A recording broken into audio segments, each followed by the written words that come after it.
Bonjour, Luc Ferry. Bonjour. Good morning, Luc Ferry. Good morning. Thank you for giving us this interview. Well, it's a pleasure. We all expect to be able to, after this crisis, which has led to major changes, we want to put it back in the longer-term perspective. So we're happy to have the vision of the philosopher, former minister, thinker. We're happy to have your view. My first question is about the perspective. If we reset this present epidemic in mankind history, like what was called the Spanish flu, the plague, or more recently the Hong Kong flu, the treatment of the crisis and the information at the time was very different from the one we had this time. How can we explain this difference, and does it show major changes in our society, not only in society but also in the relationship to death? It's very impressive. It rarely happens in the history of thought or spirituality. Our relationship to death has changed considerably since 1968. For reasons I'll briefly explain. In 68, 69, there was the famous Hong Kong flu, which caused about 30,000 deaths. There was zero lockdown. I found 2 articles in Le Monde that said it's a small flu, don't worry. Schools were working, transportation was working, planes, trains, no plant closed. People didn't care. At that time, there was only 50 million people in France. Now we are over 60, and 30,000 people, 30,000 deaths was a bit more, was quite more than the seasonal flu. We should have reacted. Now, at the beginning of COVID, we didn't know there would be so many deaths. People, doctors on the TV all said the same. I'm not naming names because they didn't know. My mother, who's 97, says that since occupation, she'd never seen anything like that. There was, we had the help of the Germans this time, but this was a lockdown. It was really surreal. Why? Because for the first time we put health and life above the economy. It had never happened in a capitalistic society. Never had life been more important than money, with whatever the cost. The pandemic will probably cost 400 billion euros in total, not the cost of vaccines, which represent about 15 billion, but the support for economy and to protect life. That's the main cause. Why am I telling you? I'm telling you that because I'm fascinated by the fact that we're not talking more about this. It's abysmal what happened. The 2 main religions in Europe collapsed. I'm not talking about Islam. I'm talking about communism and Catholicism.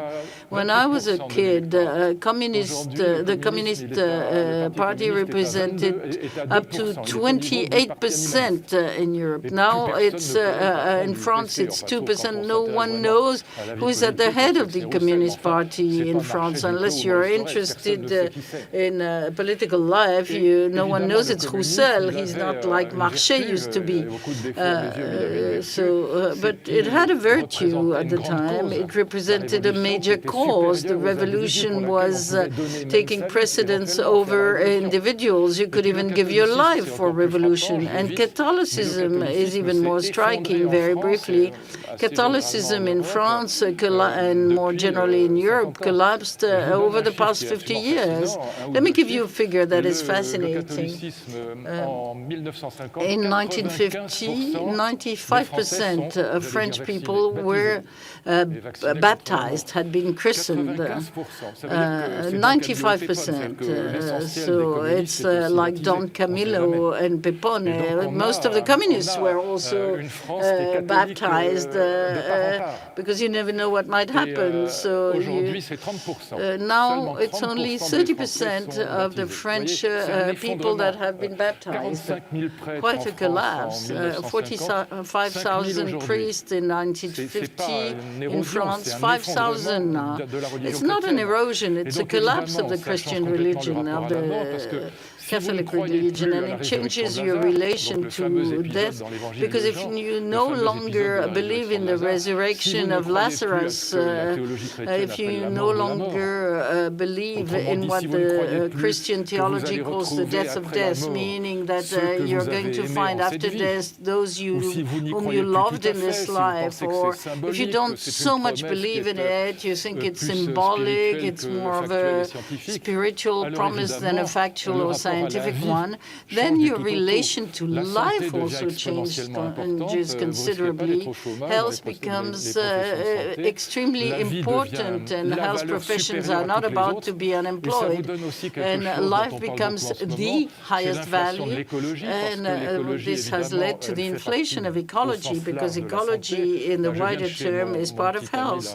I just came back from my young friends, Julien Kouchner, One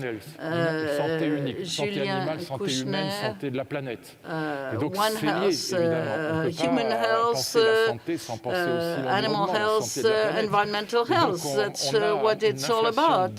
You have an inflation of the green wave, as it was called, and an inflation of the ideology of happiness. Christophe André, Frédéric Ledroit.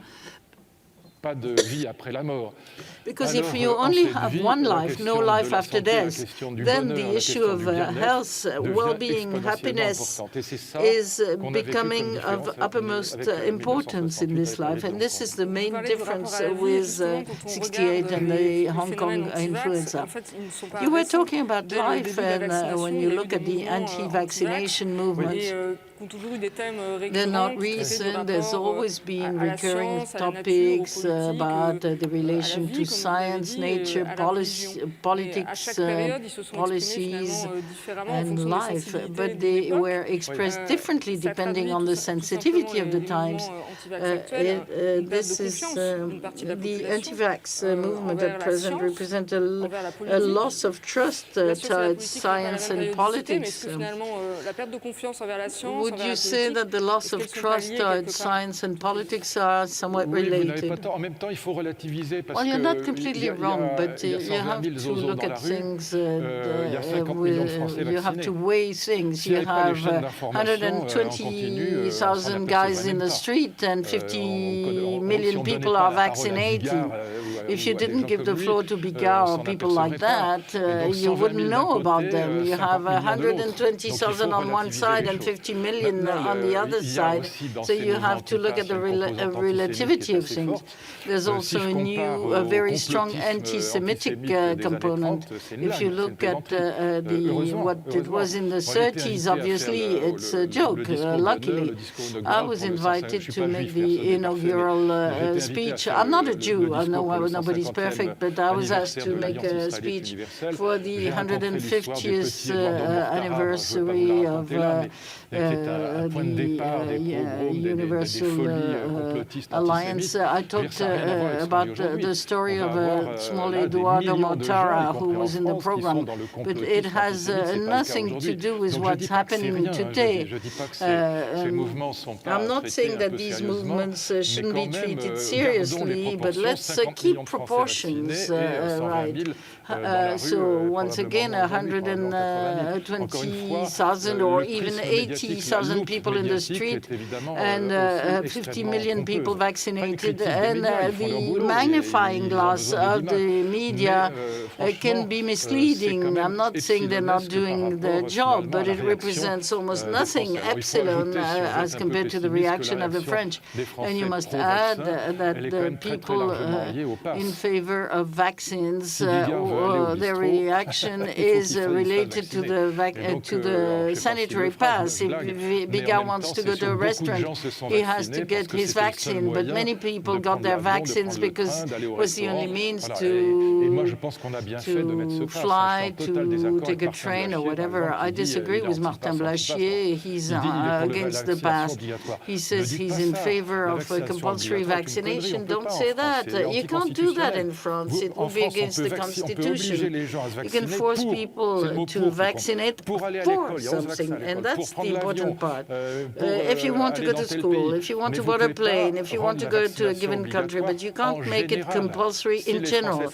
If French people are vaccinated, it's because of the school, because you have to be vaccinated to go to school. So we can't make it compulsory. And even if we did, anyway, you would still need a sanitary pass to check that people are vaccinated. So being against the pass and saying I'm not against the vaccine but against the pass, it's not logical. I meant to ask you about the relationship with science and the culture for innovation, because the current period showed weakness in this support for research, and there were some expectations behind the health sector to have strong solutions, strong measures to put France back in its place as leaders in terms of clinical research. Is the current period going to help and strengthen the value of innovation, the culture of innovation in our country, and better manage the scientific changes for the future, immunotherapy, genomics? These are things that really change medicine deeply. I worked with Jean Dossé on cancer genetics for 3 years, and he worked on the genome sequencing. That lasted for 13 years. It cost $3 billion, I believe. Today, a DPNI costs $150 in the US, a bit more in France, but we've never seen such a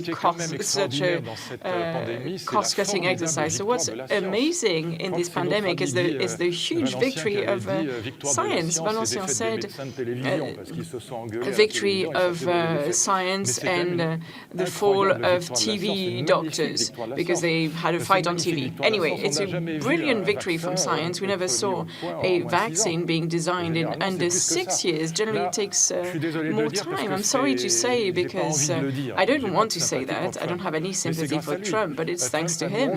He put $11 billion on research and vaccine development. He put $2.5 billion on Moderna, $2 billion on Pfizer-BioNTech, $2 billion on Sanofi. That didn't work, unfortunately. But he put $11 billion on the table on research and development.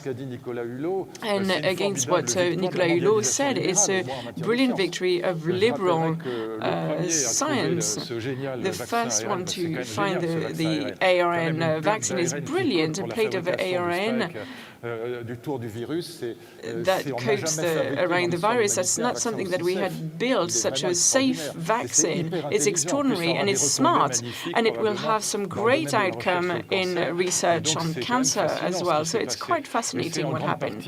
And it's mostly thanks to Trump, but also thanks to global collaboration and liberal collaboration. Pfizer-BioNTech is a company that is the absolute symbol of global liberalism. Two Turkish researchers in Germany find the vaccine. They took the work of a Hungarian doctor working in America, and they developed this in about a dozen countries. So it's totally global. It's the anti-Zemmour.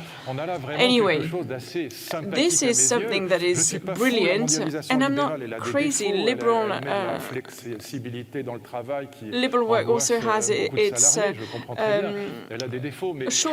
shortfalls, especially when it comes to workers. But on a scientific level, it was extraordinary, thanks to liberal globalization and thanks to the money that was put on scientific research. So I feel that it's quite rejoicing, in a way, to see what happened on a scientific level and on the level of scientific collaboration. I was quite enthusiastic, and when I heard some ecologists say, it's terrible, it's liberal globalization that brought this disaster, it's not true. You know that the Black Plague that killed 30% of the European population was brought by 3 ships. There were no planes, there was no globalization, and that was enough. So we are in a situation that, based on science and your work, is really formidable in the original sense of the word.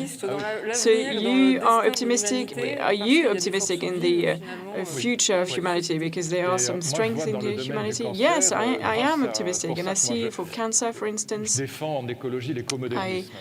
I defend eco-modernism. Unfortunately, the French don't know anything about it, but have a look at the manifesto written by William Nordhaus in America. It's 50 pages, it's very easy to read, it's brilliant. It was written by an economy Nobel Prize and an ecologist as well called Schellenberger, who is quite brilliant.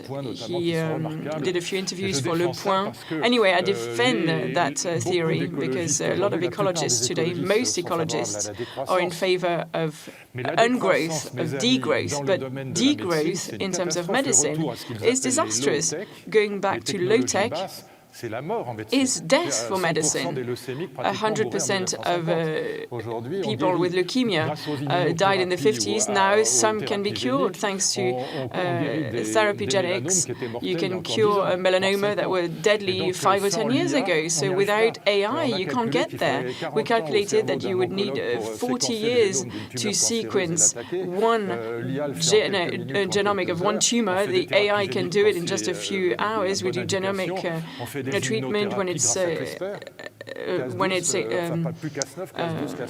diagnosed. We have all these great high-tech technologies, and without those, we would just die with a lot of diseases. Just think, the life expectancy was 45 in 1900. The women live longer than men because they do less stupid things. But in 1951, when I was born, life expectancy was 62 for women. Today, it's 80 for 79 for men and 85 for women, and that's thanks to you. That's thanks to the huge progress in medicine and the progress of science and innovation in biotech. So I can't be nostalgic.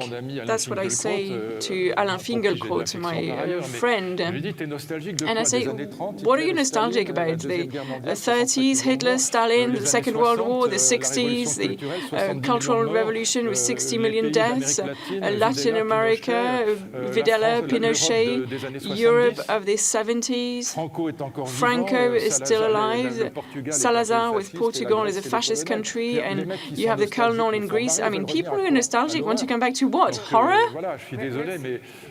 So I'm really sorry, but I can't help seeing the drawbacks of the current world, but at the same time, what's the alternative? I've got to see the brilliant progress we've made since 45, thanks to you, thanks to science, and thanks to the empowerment of women. Those who want to go back, when women didn't have voting rights, they're crazy. Well, I want to close on these very optimistic points. Thank you very much, Luc Ferry.